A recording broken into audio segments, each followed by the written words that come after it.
pense à l'animation, il est impossible de ne pas penser à Walt Disney. Si ce studio est aujourd'hui connu de tous au point même d'être parfois utilisé comme synonyme de dessin animé, c'est sans aucun doute grâce à l'aspect visionnaire de son fondateur, Walter Disney. Celui-ci a en effet beaucoup apporté à l'animation, tant au niveau esthétique qu'au niveau technique, ce qui lui vaut une place importante dans l'histoire de l'animation. Premièrement, c'est au niveau du son que Walt Disney a contribué à l'avancée technique du film d'animation. Que ce soit avec Steamboat Willie, le premier dessin animé sonore officiel, ou plus tard avec des films comme Fantasia ou Mary Poppins, Walt a toujours accordé une place importante à la bande sonore et à la musique dans ses films. En effet, par Steamboat Willie, Disney a tenu à mettre le son au service de l'image, en le considérant comme partie intégrante de l'histoire.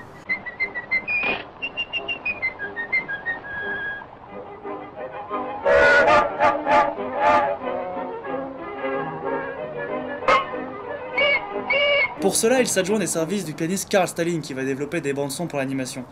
Le son dans les dessins animés va leur apporter une réelle crédibilité.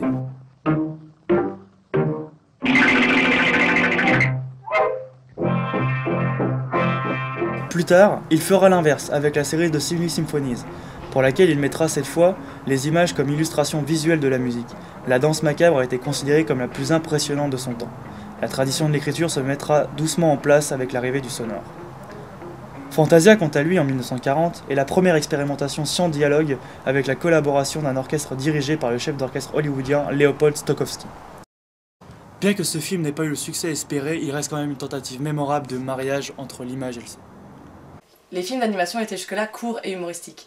Le studio veut maintenant se lancer dans des nouvelles techniques narratives et c'est pourquoi Walt Disney va se lancer un défi et réaliser le premier long-métrage d'animation qui sortira en 1937, vous l'aurez compris, Blanche-Neige et les 7 nains.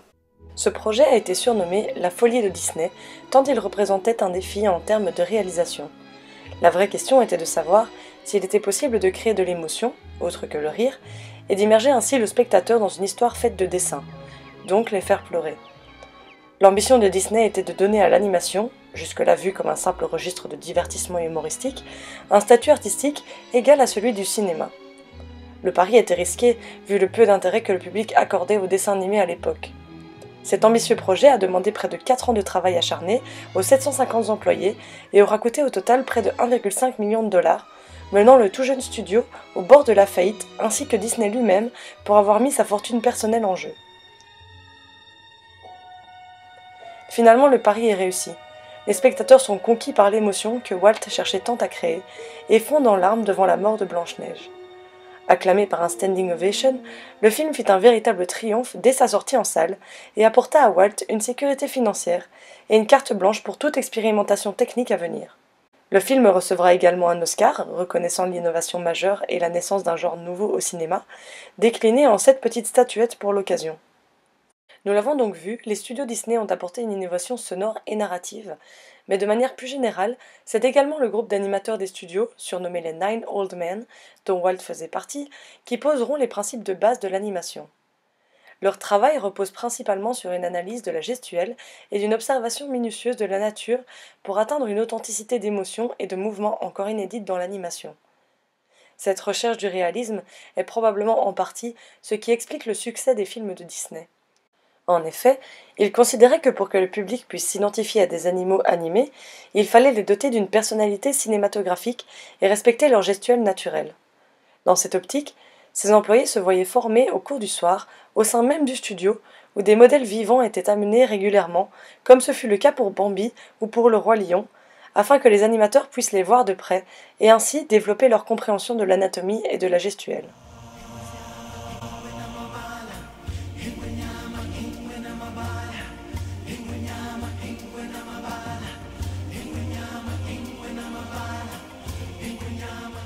C'est toujours par cette obsession du réalisme que la caméra multiplane vit le jour, inventée au sein même des studios, afin de créer une plus grande profondeur de champ grâce aux différents niveaux de cellulo et ainsi améliorer la perspective, malgré la contrainte de la 2D.